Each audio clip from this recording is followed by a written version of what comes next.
And we are live, I believe. I'd like to welcome everyone back to another Rock Fantasy Files, a new show I started during the pandemic. And I'm Steven from Rock Fantasy and rockfantasy.com. We have a store in Middletown, New York, a rock and roll store that's been open 34 years, record, smoke shop, pinball room. And I've got a special guest who's been in the store. Well, I'm a big fan of the band, and I think they're fans of the store. Please welcome Sammy from Goatwhore. Hey, everybody. Yeah, man. So, Sammy, what the hell is going on in 2020? What's going on with you, and what have you been working on, and as of late, and I don't know.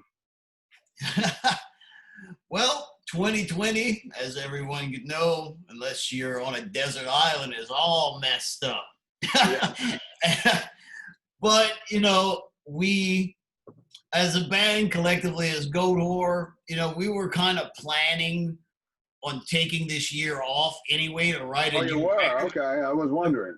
To write a new record. So, you know, we're rehearsing and writing right now. So that's, you know, it's kind of cool. I mean, but it's still, at the same time, you know, even if we got cabin fever from writing and rehearsing so much, you know, it's like, let's go out and play a gig like in a month.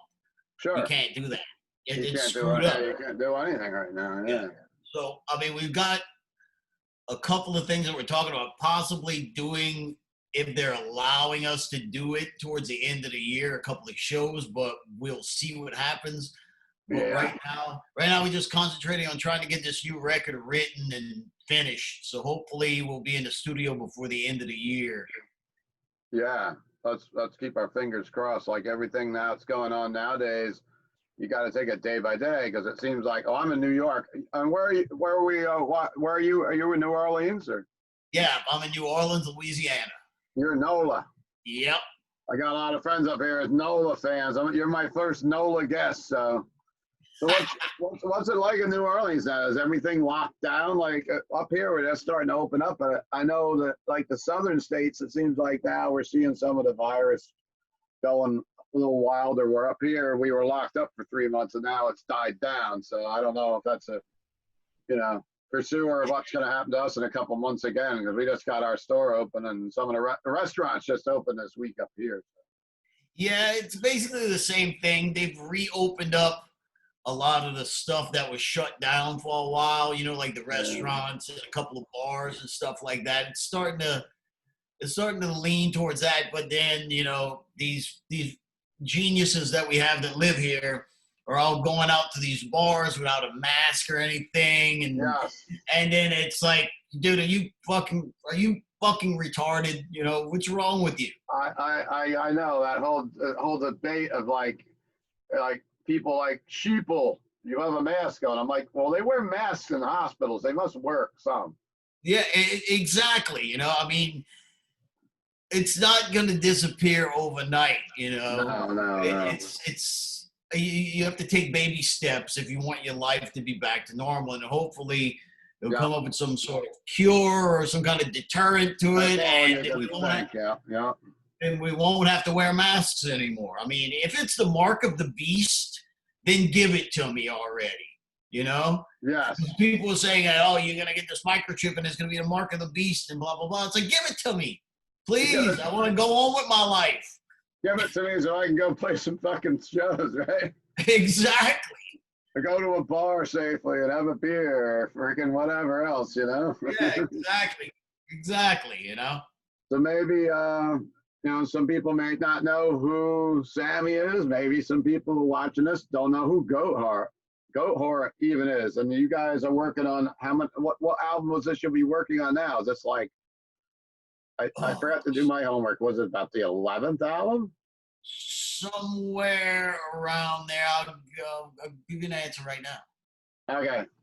So, and the last album you had out was The Vengeful, right? Vengeful Ascension, yeah. That was like 2-3 years ago. That's it. You got it. I brought a couple props in from my collection tonight. Here we are. Goatwhore. I guess, how do we describe Goatwhore? black metal, death metal. Well, the technical term I found out last night. Blood for the Master, right? Yeah, I found out last night what we are categorized as. What are we? They did. You know that show Lock Horns or whatever, that guy show that Sam Dunn does? Okay.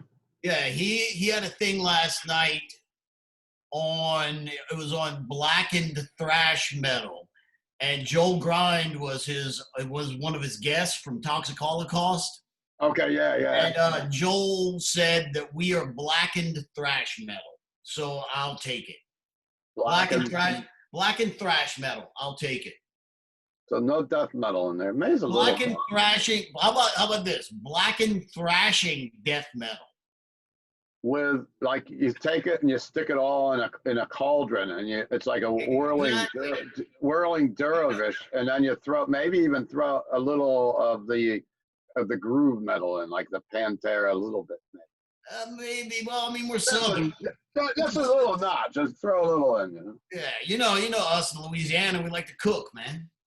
And I tell you, if you've never seen Goatwhore live, last time I saw you guys was a while ago now. I think it was at St. Vitus. You guys were on tour with Venom Inc. Yep. And we were all hanging out at the St. Vitus for that show, and I thought you guys were freaking tore that place down that night. For sure. Yeah, that was a real. We were very angry that night, so it was probably it was an extra angry show that night. You guys were tearing the paint off the walls, I believe.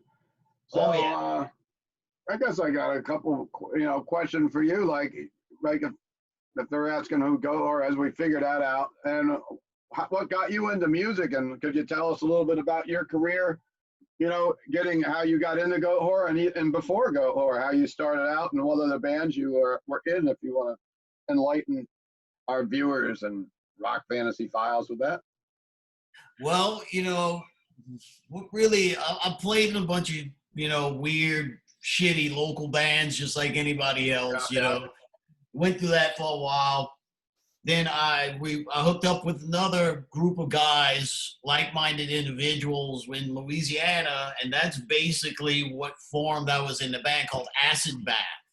Yeah, I remember that. And then that kind of formed an Acid Bath, and that kind of crumbled apart, slowly. So at the same time that Acid Bath was going on, I was messing around with ideas for what we know as Goatwhore now. Yeah. So luckily the transition wasn't so harsh. It's like I already had an established idea of the next band that I was going to do. Yeah. So we started doing that. Then I spent a little time with playing in Crowbar for a while. That's right, yeah. So, Yeah. That was basically it. And, stepped out of Crowbar because, of course, Goatwhore was taking up so much of my time that I didn't really want to, mess them up anywhere, slow them down. So I was just like, just find somebody else. And if you need somebody to teach, if you need me to teach them the parts that I played, it's no problem. We left on good terms when I left Crowbar. They understood that this, Goatwhore was my baby, and it was taking up more of my time than what they deserved from me. Yeah, that's well put. And I'm actually looked up Goatwhore and Wikipedia. It says they're an American extreme metal band. Nobody knows what we are, man. And then they got genres is blackened death metal and thrash metal. So I guess we were that other description was close to what they're coming up from. And the first album came out 2000 or no, before that 2000. It was 1999, I believe. The Eclipse of Ages into Black. Yep. I thought the last couple were just great albums. The Blood for the Master, Carving Out the Eyes of God from 2009 was a real strong release too. And the last couple I enjoyed a ton. I think I've sold quite a bit of it in the store also. It's done well. And I guess we can touch on your connection with Rock Fantasy a little. I mean, we're both really good friends with Liz. Yeah. Year split, who used to be Metal Maniacs magazine, and very close friends. She's always helped me out, getting me on the guest lists and stuff at the local shows in New York, and always reached out. You know, big fan of my store, and knows how long we've both been in the metal business. And you were playing a couple times in Middletown. We talked a little bit off air how you played this crazy heavy metal fest that this guy put together in Middletown at the Orange County Fair Speedway, and it was called the TMT Metal Fest. And it was like a 3-day festival. The guy had 2 stages there that were the size of like an Ozfest stage, right? On the main it was bigger than the Ozfest stages. I thought it was. And then there was 2 more stages out in the fairgrounds, and he had bands travel there from all around the country that were not national acts, like local bands that I think might have done a pay-to-play gig. And then they had you there. They had Suffocation on Saturday night. I think Suffocation was the headliner, right? Suffocation played the same night as us. Yes. There was Suffocation, Goatwhore. Can't forget who else. There was a couple. There was another band from Florida that was there, and I've run into again, but shit, I forgot. This is some homework I didn't do. I'm sure that's not I can't even look that up. TMT Metal Fest. I don't even know what it's called, but it was probably. But anyhow, it was this huge festival, and he had told the local. And I'm involved with the fairgrounds in a way because I'm a dirt track junkie, and I'm at the stock car races every Saturday night. In fact, that's one thing that's normal in 2020. Sort of, they started the races up again, but they only let you go. In the backstretch, there's a drive-in section, like a drive-in movie. Yeah. You just pull your car in or your pickup, and you just go in, and you can barbecue. Or they're not letting you barbecue this year, but you bring your own food, your own beverages, and it was the only thing normal that's happened so far in since the shit hit the fan. But that weekend, they were telling me, like, the promoter was like, "Hey," he says, "we're gonna have 100,000 people here." 100,000. So they told like the beer distributors, get ready for 100,000 kids, our attendees. They had the state police ready for, 75,000 people. And the first night was like more of a hardcore or like a newer metal, maybe like a Sirius XM, maybe like not liquid metal, but something like that. One of those channels where it was like OTEP, and it was I can't remember Amur, and there was like hardly anyone there. I think there was a couple hundred people. Yeah. And then it was like the heavier night. It was like Suffocation, Goatwhore, and I mean there was I think 2 more maybe national acts on the bill. But it slipped my memory. And I'd say we probably might have had 150 people there. It was bad. It was real bad. There was more people in the backstage area with the bands and the crew than there were in the crowd. I remember that chick from a woman was promoting metal. Metal Sansa was there. I think they hired. Oh yeah. I mean, we still can't figure out why she was there. She was just like hanging out, and and the guy like paid her to come hang out. It was like, why? She wasn't like announcing the bands or anything. She was just like there. Oh, she wasn't. Because I remember, she was doing like a radio or a podcast or a radio show for a while. That was like, this is going back. This is going back about 10 years, this show was, yeah. Yeah. Because I remember like, I'm friends with Jasmine St. Clair. I haven't talked to her in a few years, but she did something like that. She was introducing bands and interviewing bands. And she reminded me of her a little bit, but I didn't know her. I know Chris Caffrey from Sabotage came, and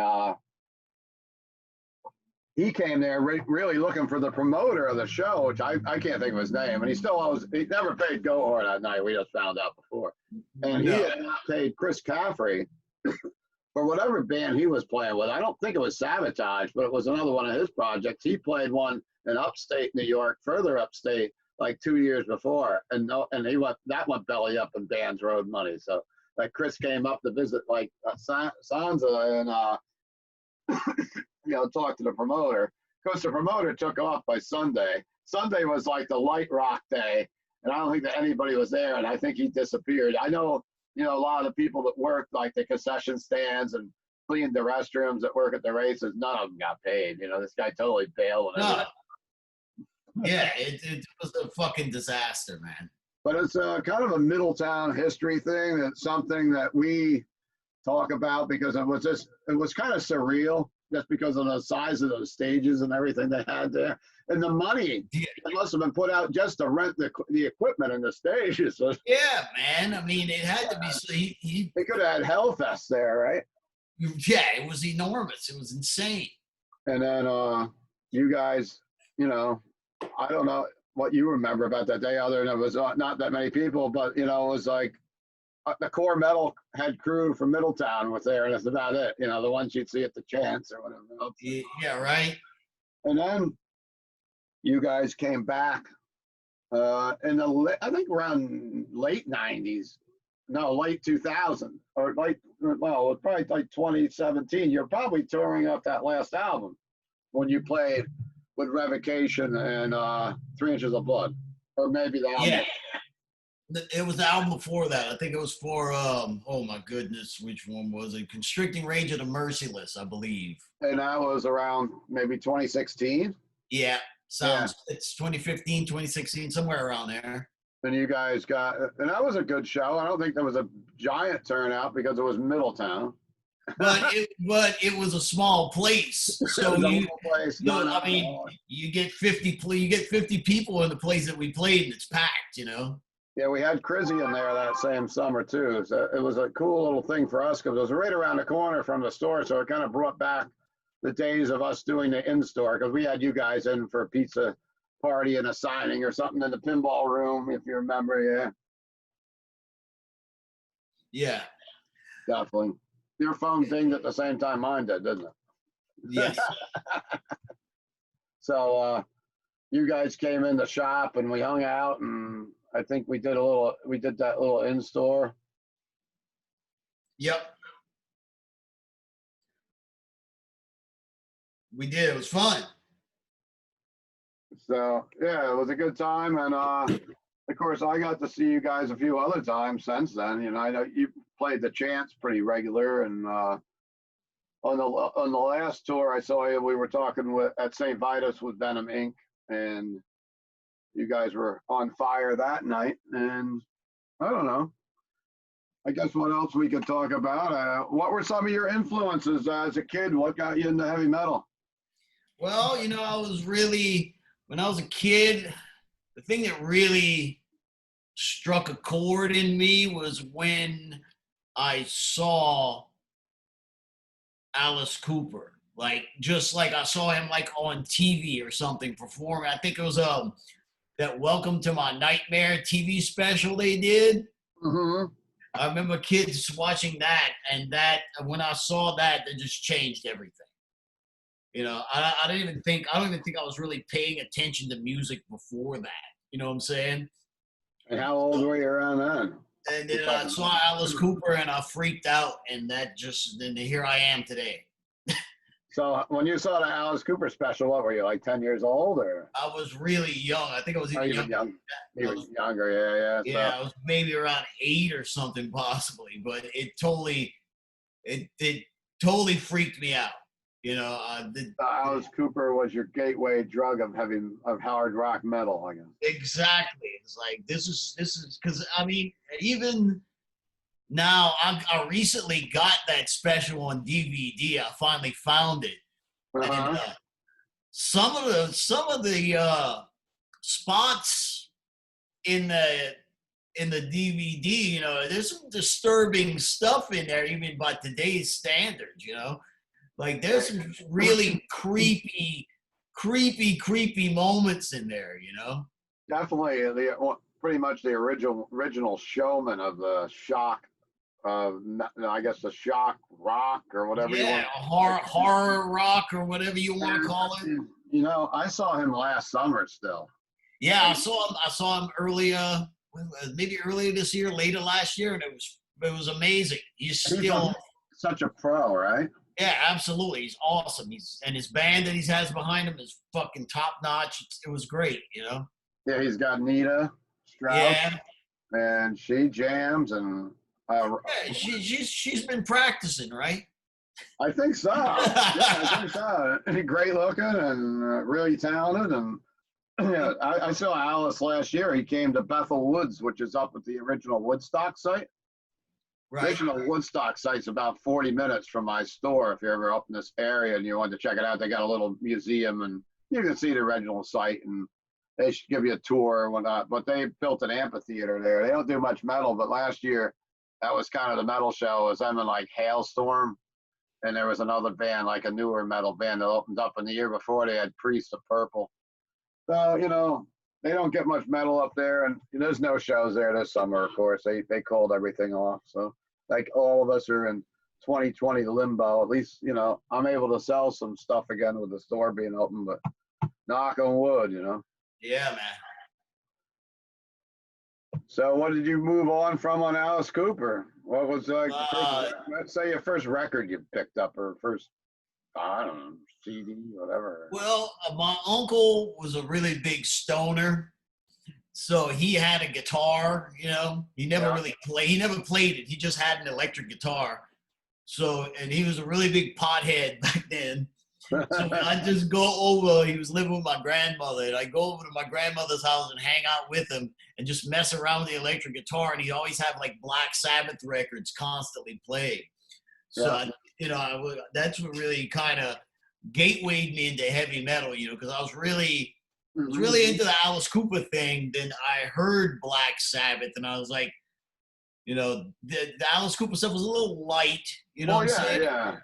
To where when I heard, you know, the first Black Sabbath record, it was like, it was, you know, scary, you know, especially, you know, it opens up with the bells and the rain. Okay, yeah, the first album, yeah. And the evil ass first song, you know, they kind of gatewayed me into heavy metal. Then I started getting into like AC/DC and Iron Maiden and Judas Priest. Sure. And it just kind of, you know, the never-ending search for something heavier. Yeah. You know what I'm saying? I agree. You know, it's funny because when I was a kid, you know, I'm 59 now, so I'm pretty old. You don't look a day over 38. I grew up in the 60s. I listened to AM radio, backseat of the car. A lot of great rock and roll, you know, on the radio, then mixed in with a little bit of everything else. And then I listened to a lot of soul when I was a kid. I hung out with all the kids that listened to soul music, and I listened to the, you know, R&B and Temptations. And then one day, one of my friends says, I don't know, I think it was some guy dating his sister or something. Like, what are you listening to this shit for? He gave me 2 8-tracks to listen to. One was Alice Cooper, School's Out. Alice Cooper with School's Out on, and he gave me Black Sabbath. The Black Sabbath was, you know, and a Black Sabbath 8-track, and that was my turn on to music too, the heavier stuff. I mean, other than hearing, you know, there's stuff on the radio that was pretty heavy back then too. You'd have Led Zeppelin and shit on that, but I was turned on by Alice Cooper and Black Sabbath, and I never really turned back. And here I was, late 70s. I opened up a record, like a head shop, selling concert shirts, and moved on to opening the regular store in '85. You know. Right. So we got something in common with the first 2 bands that got us into metal. Of course, back then I listened to like Bachman Turner Overdrive and, you know, all those kind of bands at the time. Yeah. So I don't know. Anything else you want to add to it? I'll let you finish what you're doing. Not really. I mean, it was just, you know,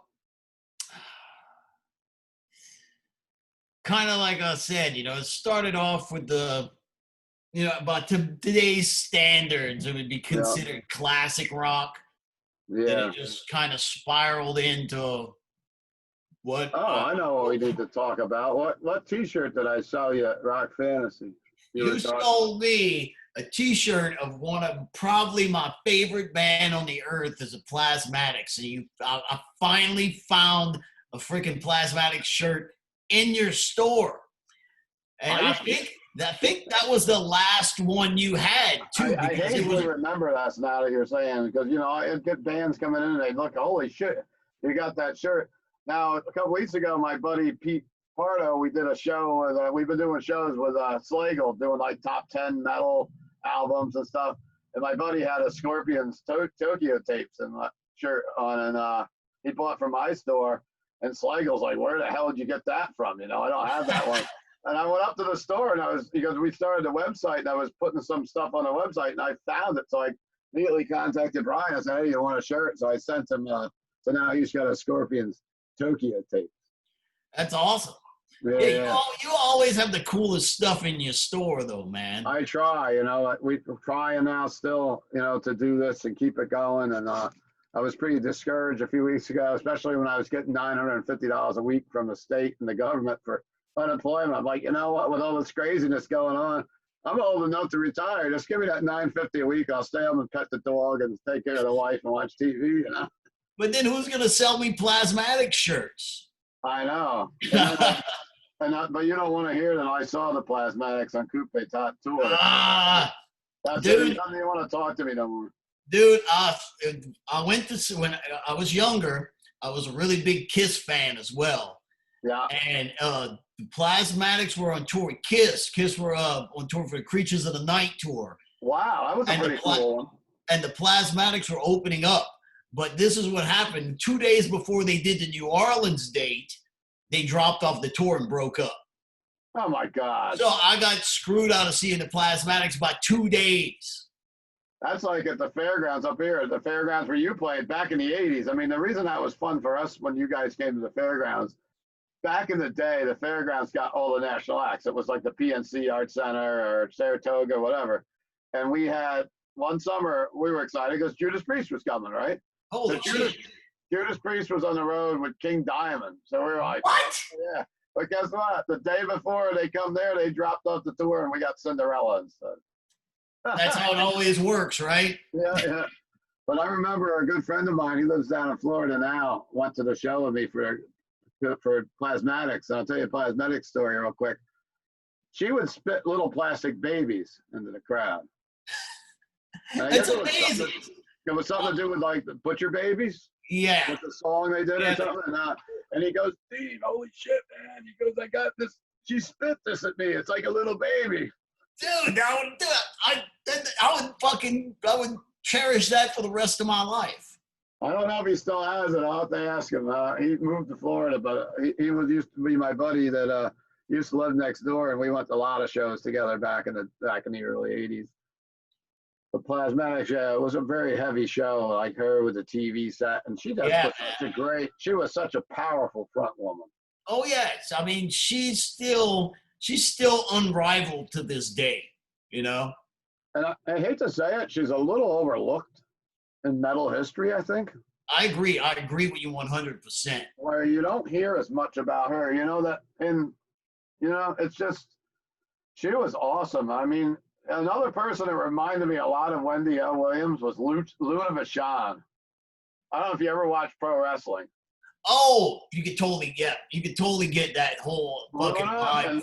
Luna did an in-store at my store, and she had that personality and that voice. Of course, she was Mad Dog's daughter from the Mad Dog Vachon. And I'll tell you a little story. One day, she was there with King Kong Bundy in the store. This was mid-'90s.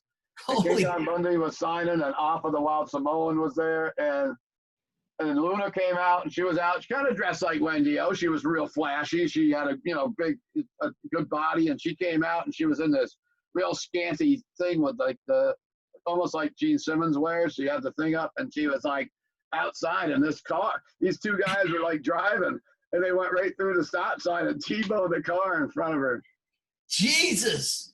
So she runs up and she jumps on top of the cars that are wrecked. And she goes, "This is what happens when Luna Vachon comes to Middletown, a rock fantasy." Wow.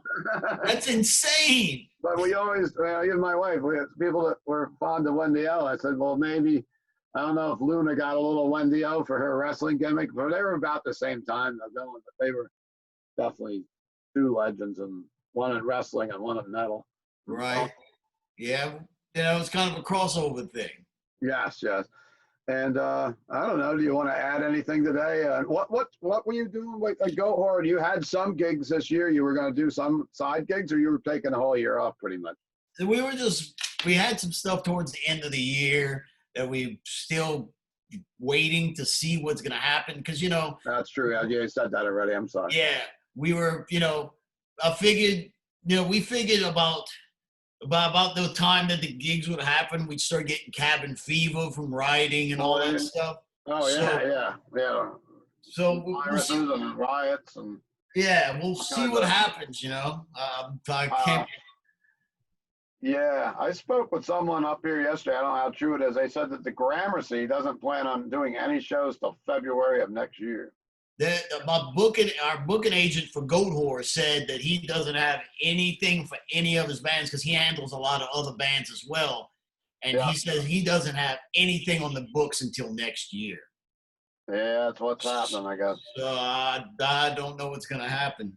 You're going to have to play somebody's basement or backyard. Some secret it's all going back underground. Metal's going to be really underground. In fact, one of the girls that works for me today, they're kind of like punk rock kids that are working the store now. And she goes, "What, Steve, haven't you thought about throwing a show in the basement of the store?"